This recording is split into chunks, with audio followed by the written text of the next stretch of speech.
Assalamualaikum warahmatullahi wabarakatuh. Bayangkan malam itu adalah malam yang biasa. Seseorang pulang ke rumah, makan malam bersama keluarga, bercanda sebentar, lalu merebahkan diri di tempat tidur. Ia mungkin sempat mengecek ponsel, membaca pesan terakhir, atau bahkan memikirkan rencana esok pagi. Perlahan, kelopak matanya menutup, dan ia pun tertidur. Tapi tanpa disadari, itu adalah tidur terakhirnya di dunia ini. Esok pagi, tubuhnya ditemukan sudah tidak bernyawa. Tak ada tanda-tanda kekerasan, tak ada teriakan, bahkan tidak sempat mengucap sepatah kata pun. Tenang, diam, dan tak pernah bangun lagi. Kematian datang begitu lembut, seolah mencabut ruh tanpa terasa. Berita pun tersebar cepat. Dia meninggal dalam tidur. Banyak yang terkejut, tapi lebih banyak lagi yang berkata, Masya Allah, enak banget matinya. Berarti husnul khatimah ya, meninggalnya tenang banget. Pasti Allah sayang banget sama dia. Tapi tunggu sebentar, benarkah? Apakah setiap orang yang meninggal dalam tidur otomatis dianggap mendapatkan husnul khatimah? Apakah kematian yang terlihat damai di mata manusia pasti mencerminkan ridha Allah dan keselamatan akhirat? Kita hidup di zaman di mana orang lebih sibuk dengan cara mati daripada keadaan hati saat mati. Selama terlihat tenang, kita buru-buru menyebutnya akhir yang baik. Padahal, dalam pandangan Islam, husnul khatimah tidak ditentukan oleh cara matinya, melainkan oleh kondisi ruh dan amal seseorang di detik-detik terakhir hidupnya. Banyak orang tertidur dengan beban dosa yang belum diselesaikan. Banyak yang tidur dengan hati yang penuh kelalaian, penuh maksiat, tanpa istighfar, tanpa taubat. Dan jika ternyata malam itu adalah malam terakhirnya, maka kematian dalam tidur bisa jadi bukan husnul khatimah, tapi justru su'ul khatimah yang tersembunyi di balik wajah yang tampak damai. Kita sering tertipu oleh ketenangan. Padahal, hisab tidak mengenal cara mati, tapi mengenal bagaimana kehidupan seseorang sebelum ajalnya tiba. Maka pertanyaannya bukan sekadar meninggalnya dalam tidur atau tidak, tapi apa yang ia bawa saat tertidur malam itu? Iman, taubat, ataukah kelalaian? Sahabat, sadarkah kita bahwa tidur adalah kematian kecil? Dalam tidur, ruh kita dicabut dan hanya dikembalikan oleh kehendak Allah. Artinya, setiap malam kita sebenarnya sedang dicoba oleh Allah. Apakah akan diberi kesempatan bangun kembali atau tidak? Maka jangan anggap enteng tidur. Jangan biarkan kita memejamkan mata dengan hati yang keras, dengan dosa yang belum ditangisi, dengan luka yang belum dimintakan maaf, atau dengan amal yang belum diperbaiki. Karena bisa jadi, malam ini adalah malam terakhir kita di dunia. Sebelum kita menyimpulkan apakah meninggal dalam tidur itu husnul khatimah atau bukan, mari kita pahami dulu, apa sebenarnya arti husnul khatimah, dan bagaimana syariat Islam menilai sebuah akhir kehidupan.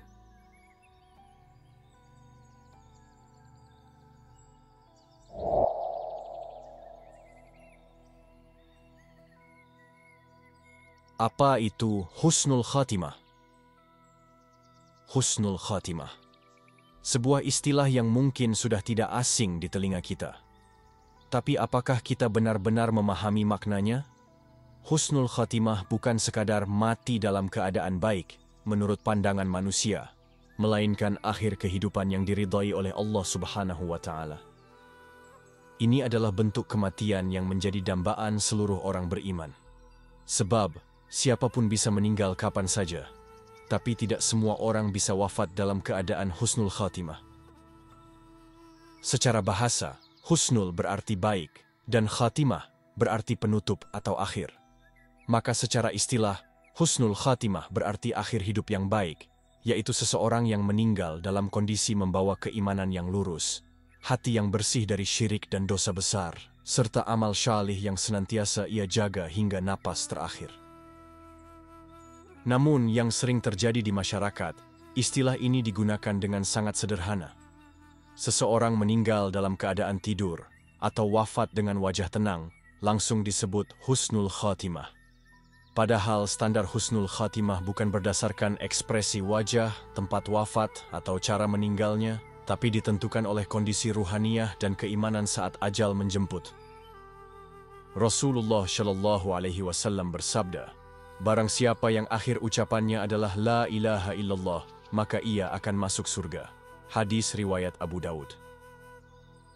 Hadis ini bukan hanya sekadar menekankan ucapan di detik-detik terakhir, tapi juga menyoroti kebiasaan dan isi hati seseorang sepanjang hidupnya. Sebab tidak mungkin seseorang yang tidak pernah mengingat Allah, tiba-tiba di akhir hayatnya bisa mengucap La ilaha illallah dengan khusyuk dan penuh keimanan, kecuali karena Allah memang menjaga akhir hidupnya sebagai balasan dari hidupnya yang penuh ketaatan. Banyak ulama menjelaskan bahwa husnul khatimah adalah kematian yang terjadi dalam keadaan taat, bukan sedang melakukan dosa besar atau dalam kondisi lalai. Bahkan Imam Ibnu Katsir rahimahullah berkata, "Barang siapa yang hidup di atas sesuatu, maka ia akan mati di atasnya. Dan barang siapa mati di atas sesuatu, maka ia akan dibangkitkan dalam keadaan itu pula." Ini sangat serius. Jika seseorang terbiasa dalam kelalaian, lalai dari salat, ringan melakukan maksiat, dan menunda taubat, maka ia sedang mempertaruhkan akhir hidupnya. Maka jika dia tertidur dalam keadaan seperti itu, lalu ajal menjemput tanpa sempat memperbaiki diri, apakah pantas ia disebut meninggal dalam husnul khatimah? Sebaliknya, orang-orang yang senantiasa menjaga hubungan dengan Allah, terbiasa istighfar, memelihara salat, menahan lisan dan perbuatan dari dosa, serta membiasakan diri bertaubat setiap hari, merekalah yang pantas berharap jika Allah memanggil mereka tiba-tiba, maka kematian itu adalah husnul khatimah. Termasuk jika ajal itu datang saat mereka sedang tidur. Kesimpulannya, husnul khatimah adalah hasil dari kehidupan yang penuh persiapan untuk mati. Bukan sesuatu yang datang tiba-tiba tanpa usaha. Maka kalau kita ingin meninggal dengan akhir yang baik, mulailah hidup dengan cara yang benar. Karena orang yang ingin mati dalam keadaan baik, harus hidup dalam kebaikan setiap harinya. Meninggal dalam tidur, bagaimana pandangannya? Meninggal dalam tidur seringkali dianggap sebagai cara wafat yang paling ideal dalam pandangan manusia. Tidak ada rasa sakit yang terlihat, tidak ada jeritan terakhir, bahkan seringkali tidak disadari oleh orang itu sendiri. Tubuhnya tenang, wajahnya damai, seolah hanya sedang tertidur panjang. Maka tak heran, banyak yang menganggap bahwa kematian seperti ini adalah pertanda baik. Tapi benarkah begitu dalam pandangan syariat? Islam mengajarkan kita untuk tidak menilai sesuatu dari sisi lahiriah semata. Kematian dalam tidur bisa menjadi bentuk rahmat, namun juga bisa menjadi bentuk peringatan. Karena tidak ada satu pun dari kita yang tahu apa yang sebenarnya terjadi pada ruh seseorang ketika ia meninggal. Apakah ia dicabut dalam keadaan ridha Allah atau dalam keadaan tertolak? Perlu kita pahami, dalam Islam, tidur itu sendiri adalah saudara dari kematian. Allah Ta'ala berfirman, Allah mewafatkan jiwa orang ketika matinya dan melepaskan jiwa orang yang belum mati di waktu tidurnya. Maka dia menahan jiwa orang yang telah dia tetapkan kematiannya, dan dia melepaskan jiwa yang lain sampai waktu yang ditentukan. Quran, Surat Az-Zumar, ayat 42. Ayat ini menunjukkan bahwa setiap kali kita tidur, ruh kita sebenarnya sedang dipegang oleh Allah. Dan pada saat itulah keputusan diambil, apakah ruh kita akan dikembalikan esok hari atau tidak. Maka sebenarnya, setiap malam adalah latihan kematian. Dan siapapun yang tidak kembali bangun, maka tidurnya telah menjadi wafatnya. Dalam sejarah Islam, ada sahabat Nabi yang meninggal dalam tidurnya. Tapi penting untuk dicatat, mereka adalah orang-orang yang hidupnya dipenuhi amal, keimanan, dan ketaatan. Maka ketika mereka meninggal dalam tidur, itu menjadi pertanda rahmat dan husnul khatimah bagi mereka. Kenapa? Karena kehidupan mereka mencerminkan kesiapan untuk mati kapan saja. Sebaliknya, jika seseorang wafat dalam tidur, namun sebelumnya hidup dalam kelalaian, jauh dari salat, tenggelam dalam dosa, belum bertaubat, dan meninggalkan dunia tanpa persiapan, maka tidur yang seperti itu bisa menjadi bencana akhirat. Wafatnya terlihat tenang, tapi ruhnya bisa saja dalam keadaan terguncang dan belum bersih dari beban dosa. Itulah kenapa para ulama menekankan agar kita tidak tergesa-gesa menilai bahwa meninggal dalam tidur berarti husnul khatimah. Karena yang menentukan bukan bagaimana cara matinya, tapi bagaimana kondisi imannya. Apakah ruhnya dipenuhi zikir dan taubat sebelum tidur, ataukah tertidur dengan lalai tanpa ingat Allah? Meninggal dalam tidur itu bisa menjadi kemuliaan jika sebelumnya seseorang hidup dalam ketaatan. Tapi bisa juga menjadi musibah akhirat jika sebelumnya seseorang tidak pernah memikirkan kematian dan hidup seenaknya. Yang menentukan bukan cara matinya, tapi isi hidupnya. Seringkali manusia terpesona oleh cara seseorang meninggal. Kalau wafatnya tenang, tidak menyusahkan, atau dalam kondisi yang indah menurut pandangan dunia, maka langsung disimpulkan bahwa ia telah mendapatkan husnul khatimah. Padahal, Islam tidak pernah menilai dari cara mati, melainkan dari kondisi hati saat roh dicabut. Dalam pandangan syariat, penutup kehidupan seseorang adalah cerminan dari isi kehidupannya. Dan kehidupan itu sendiri adalah akumulasi dari kebiasaan, iman, amal, dan kesungguhan seseorang dalam menjaga hubungannya dengan Allah. Maka jangan salah sangka, seseorang bisa saja meninggal di atas ranjang, tertidur dengan damai, tapi hatinya penuh dengan kelalaian, jauh dari taubat, dan meninggalkan dunia dalam keadaan yang tidak siap. Sebaliknya, ada pula yang meninggal di medan kerja, di jalanan, atau bahkan dalam kecelakaan, namun hatinya penuh dengan iman, lisannya selalu berzikir, dan amalnya terus mengalir. Inilah orang-orang yang mungkin secara fisik tidak terlihat indah, tapi wafatnya penuh cahaya di sisi Allah. Sebab yang dinilai bukan bentuk jasadnya, melainkan kualitas ruh dan hatinya. Rasulullah Shallallahu Alaihi Wasallam bersabda, "Sesungguhnya seseorang itu akan beramal dengan amalan penghuni surga selama hidupnya menurut pandangan manusia, padahal dia termasuk penghuni neraka. Dan ada juga seseorang yang beramal dengan amalan penghuni neraka menurut pandangan manusia, tapi ternyata dia termasuk penghuni surga." Hadis riwayat Bukhari dan Muslim. Hadis ini mengajarkan kita untuk tidak menilai manusia hanya dari apa yang tampak. Bisa jadi seseorang terlihat baik, tapi ternyata hatinya kotor dan penuh riya. Bisa juga seseorang tampak biasa saja, namun di dalam dadanya ada iman yang tulus dan hubungan yang kuat dengan Rabb-Nya. Begitu juga dengan kematian. Kita tidak bisa menilai bahwa seseorang telah selamat hanya karena ia meninggal dalam tidur. Yang lebih penting dari itu adalah bagaimana hidupnya selama ini. Apakah ia menjaga salat? Apakah ia menjaga lisannya? Apakah ia menjaga taubatnya? Apakah ia memohon ampun sebelum tidur? Jika iya, maka kematian dalam tidur bisa menjadi husnul khatimah. Tapi jika tidak, maka betapa banyak orang yang meninggal tanpa sempat memperbaiki diri.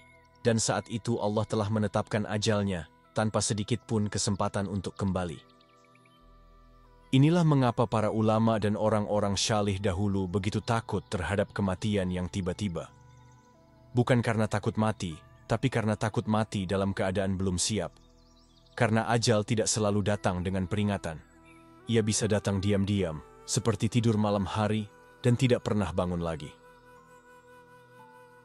Bagaimana agar tidur kita bisa menjadi akhir yang baik? Jika tidur adalah kematian kecil dan ajal bisa datang kapan saja, maka setiap malam sejatinya adalah kesempatan terakhir kita untuk memperbaiki diri. Maka jangan biarkan malam berlalu tanpa persiapan. Jangan pernah tertidur dengan hati yang kotor, amal yang belum disucikan, atau dosa yang belum ditangisi. Karena bisa jadi, malam ini adalah malam terakhir kita di dunia. Dalam Islam, ada beberapa adab dan amalan yang diajarkan agar seseorang menutup harinya dengan kebaikan. Ini bukan hanya soal rutinitas, tapi bentuk kehati-hatian spiritual. Karena orang yang benar-benar takut mati dalam keadaan buruk akan serius memperbaiki malam-malamnya. Pertama, tidurlah dalam keadaan suci. Rasulullah Shallallahu Alaihi Wasallam bersabda, "Jika kamu mendatangi tempat tidurmu, maka berwudulah sebagaimana wudu untuk salat, kemudian tidurlah di atas sisi kanan tubuhmu." Hadis riwayat Bukhari dan Muslim. Wudu membersihkan bukan hanya tubuh, tapi juga hati. Ia adalah simbol kesiapan ruh untuk kembali kepada Allah. Kedua, bacalah doa-doa dan zikir sebelum tidur. Bacalah ayat kursi, 3 surat terakhir Al-Quran, Al-Ikhlas, Al-Falaq, dan An-Nas, serta lafalkan istighfar sebanyak-banyaknya. Jangan remehkan doa sederhana seperti Bismika Allahumma ahya wa bismika amut. Dengan namamu ya Allah aku hidup dan dengan namamu aku mati. Karena kalimat ini adalah bentuk pasrah total kepada Sang Pemilik hidup dan mati. Ketiga, biasakan menutup hari dengan taubat. Jangan bawa dosa sampai ke alam mimpi. Kalau hari ini penuh kesalahan, maka jadikan malam sebagai waktu untuk kembali. Ucapkan istighfar dari hati yang dalam. Minta ampun seolah kamu tidak yakin akan bangun esok hari. Karena mungkin, istighfar malam itu adalah istighfar terakhirmu. Keempat, maafkan orang lain sebelum tidur. Jangan biarkan malam-malam kita dibebani dengan dendam, sakit hati, atau amarah. Doakan orang yang pernah menyakiti, meski hatimu masih perih. Karena bisa jadi, Allah mencintai hatimu yang lembut dan ikhlas. Lebih dari amal lahir yang tampak hebat. Terakhir, serahkan seluruh hidup dan matimu kepada Allah. Katakan dalam hati, Ya Allah, jika malam ini adalah malam terakhirku, maka wafatkan aku dalam husnul khatimah. Jadikan tidurmu sebagai ibadah, dan niatkan semuanya karena Allah. Sebab orang yang hidupnya ikhlas, akan dimatikan dengan cara yang indah, meski hanya dalam tidur yang sederhana. Husnul khatimah bukan keberuntungan. Ia adalah hasil dari kebiasaan orang-orang yang selalu ingat mati, yang setiap malamnya terasa penting, karena mereka tahu, setiap pejam mata bisa jadi tidak pernah terbuka lagi. Sahabat Islamic Reminder yang dirahmati Allah, kematian tidak selalu datang dengan aba-aba, tidak selalu didahului sakit keras, kecelakaan besar, atau suara tangisan. Kadang, ia datang dalam senyap, dalam gelap, dalam tidur yang sunyi. Dan saat itulah hidup kita di dunia berakhir dan alam barzakh pun dimulai. Maka jangan tertipu oleh cara kematian yang tampak tenang. Tenang bukan berarti selamat. Damai di dunia belum tentu damai di alam kubur. Yang Allah lihat bukan posisi tubuh ketika wafat, tapi kondisi hati dan amalan saat ruh dicabut. Meninggal dalam tidur bisa menjadi husnul khatimah jika sebelumnya hidup kita dipenuhi zikir, amal, dan taubat. Tapi bisa juga menjadi su'ul khatimah jika kita tertidur dengan hati yang keras, penuh dosa, dan lalai dari Allah. Malam ini, sebelum kau rebahkan tubuhmu di atas kasur, tanyakan pada dirimu, kalau malam ini adalah malam terakhirku, sudah siapkah aku menghadap Allah? Berwudulah, beristighfarlah, maafkan orang lain, pasrahkan hatimu, lalu tidurlah dengan keyakinan. Jika Allah mencabut ruhku malam ini, aku ingin wafat dalam keadaan terbaik di sisinya. Dan jika engkau bangun esok pagi, maka bersyukurlah. Itu artinya Allah masih memberimu kesempatan untuk memperbaiki segalanya. Bagikan video ini kepada keluarga dan sahabatmu. Ajak mereka untuk tidak tidur dalam kelalaian. Karena bisa jadi, malam ini adalah kesempatan terakhir. Bukan hanya untukmu, tapi juga untuk mereka. Semoga Allah wafatkan kita semua dalam husnul khatimah. Amin ya rabbal alamin. Wassalamualaikum warahmatullahi wabarakatuh.